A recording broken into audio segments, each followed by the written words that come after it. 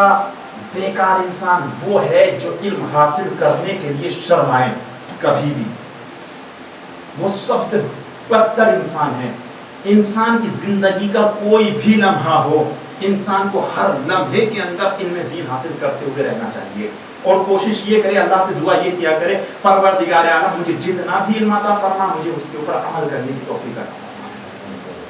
تو جب ہمارے پاس علم دین آئے گا تو ہم اپنے ماں باپ کا بھی کہنا مانیں گے. جب علم دین آئے گا تو ہم ایک دوسرے کے درمیان محبت بھی پیدا کریں گے. جب ہمارے پاس علم دین آئے گا تو ہم آپس میں محبت بھائی چارگی بھی پیدا کریں گے. جب ہمارے پاس علم دین آئے گا تو ہم اپنے دلوں کے اندر سے حسد کو بھی دور کریں گے، تکبر کو دور کریں گے، انانیت کو دور کریں گے، اور تمام کی تمام بری چیزیں ہم سے دور ہو جائے گی. علم آئے گا تو ہمارے پاس معرفت پروردگار پیدا ہو جائے گی. ہمیں پتا چلے گا کہ ہمیں کس طرح سے ہر ایک بندے کا احترام کرنا ہے، کس طرح سے عبادت پروردگار انجام دینی ہے. علم آئے گا تو ہمیں پتہ چلے گا پروردگار عالم کے لیے کس طرح سے عبادت کی جاتی ہے. اسی لیے میرے مولا علیہ السلام نے فرمایا، اے میرے رب، نہ ہی تو میں تیری عبادت جہنم کے خوف سے کرتا ہوں اور نہ میں جنت کے لالچ میں کرتا ہوں. کہا تو پھر کس لیے کرتا ہے یا علی، آپ کس لیے عبادت کرتے ہیں؟ کہا میں نے اپنے اس رب کو عبادت کے لائق پایا ہے، اس لیے میں اپنے رب کی عبادت کیا کرتا ہوں. میرے مولا کا جملہ ہے اور فصاحت اور بلاغت سے بھرا ہوا جملہ ہے. تو لہٰذا ہمیں چاہیے ہم ہمیشہ علم دین حاصل کرتے رہے. اور اگر کبھی بھی آپ کے دل کے اندر یہ تصور آ رہا ہے کہ مجھے اتنا زیادہ نہیں پڑھنا چاہیے، یا میں تھک گیا ہوں، یا ایسا ویسا ہو گیا، تو سمجھ لینا اگر آپ علم دین سے کنارہ کشی کر رہے ہیں تو سمجھ لینا آپ راہ راست سے دور جا رہے ہیں، آپ کو شیطان بہکا رہا ہے. تو لہٰذا جب بھی ایسا آپ محسوس کرے تو فوراً اعوذ باللہ من الشیطان الرجیم بسم اللہ الرحمن الرحیم کہے اور شیطان کو اپنے قریب سے دور بھگائے. تو لہٰذا شیطان ہم سے دور رہے گا تو ہم زیادہ سے زیادہ اپنے آئمہ علیہ السلام کے قریب رہیں گے. ایک صلوات پر محمد اللہم صلی علی محمد. دیکھیے آج کا یہ پیغام تھا بالخصوص اپنے بچوں کے لیے، اپنے بزرگوں کے لیے میں اپنا ایک طرح سے درس سنا رہا تھا، اپنے بچوں کو ایک درس دے رہا تھا، اپنے بھائیوں کو بالخصوص ایک پیغام سنا رہا تھا. تو لہٰذا چونکہ میری زندگی کا دستور یہ ہے کہ میں اپنی آخری سانس تک ایک طالب علم ہوں اور ایک طالب علم بھی رہوں گا. ہمارا ائمہ علیہ السلام نے ہمیں بہت کچھ سکھایا ہے، اسی لیے ہمیں ہمیشہ اپنے ائمہ علیہ السلام کے ان بتائے ہوئے سیرت کے اوپر، افعال کے اوپر عمل کرتے رہنا چاہیے. ہمارے امام نے فرمایا کبھی کسی کا حق نہ چھین لینا، کبھی کسی کے اوپر ظلم نہ کر لینا، کبھی کسی کو ستانا نہیں. دیکھو اگر کوئی یتیم ہو تو اس کا بالخصوص خیال رکھنا. دیکھو کبھی بھی کسی کے درمیان جھگڑا نہ کرانا. اگر دو بندوں کے درمیان کبھی جھگڑا ہو بھی جاتا ہے تو ان کے درمیان اتحاد کا سبب بننا، نفرت کا سبب نہ بننا. ہمارے امام نے سکھلایا کہ دیکھو کبھی بھی اگر کسی یتیم کے اوپر ظلم ہوتا ہوا دیکھو تو کم سے کم اس کی حمایت کرنا، اس کے اوپر ظلم ہونے سے اس کو بچانا. خبردار کبھی بھی کوئی یتیم ایسا نہ ہو کہ جو بھوکا سو جائے اور آپ اپنا پیٹ بھر لیں. ہاں میرے عزیزو، یہ ہمارے ائمہ علیہ السلام کا دستور ہے. جس وقت جناب مسلم اس دنیا سے رخصت ہوئے، شہید ہو گئے، جس وقت جناب مسلم، تو اس وقت امام حسین علیہ السلام نے مسلم کی بیٹی کو بلایا اور بلانے کے بعد اپنے قریب بلایا. قریب بلانے کے بعد کہا اے بھیا عباس، وہ جو گوشوارے میں نے آپ کو دیے تھے بس ایک مرتبہ دو گوشوارے لائے گئے اور جناب مسلم کی بیٹی کی کانوں کے اندر وہ گوشوارے پہنانے لگے اور پہنانے کے بعد اس طرح سے دست شفقت اس بچی کے سر کے اوپر پھیرنے لگے. بچی سمجھدار تھی، بس ایک مرتبہ کہنے لگی، کہا آپ تو میرے اوپر دست شفقت اس طرح سے پھیر رہے ہیں کہ جیسے کہ کوئی یتیم کے سر کے اوپر دست شفقت پھیرا جاتا ہے. ہاں میرے عزیزو، جس وقت امام حسین علیہ السلام مسلم کی بچی سے اس طرح سے محبت کر رہے تھے اور اسی وقت ایک چھوٹی سی بچی وہیں پر کھڑی ہوئی دیکھ رہی تھی اور وہ یہ سوچ رہی تھی اگر کوئی یتیم ہو جاتا ہے تو اس کے اوپر دست شفقت پھیرا جاتا ہے، اس کے کانوں کے اندر گوشوارے پہنائے جاتے ہیں، اس سے محبت کی جاتی ہے. لیکن ہاں میرے عزیزو، بچی کو یہ نہیں پتا تھا ہاں جب وہ بچی یتیم ہو جائے گی تو کوئی اس کے سر کے اوپر دست شفقت پھیرنے والا نہ ہوگا، کوئی گوشوارے پہنانے والا نہ ہوگا. لوگ ضرور آئیں گے، ہاں اگر کوئی سر کے اوپر ہاتھ رکھے گا تو ردا کو چھین کر کے لے جائے گا،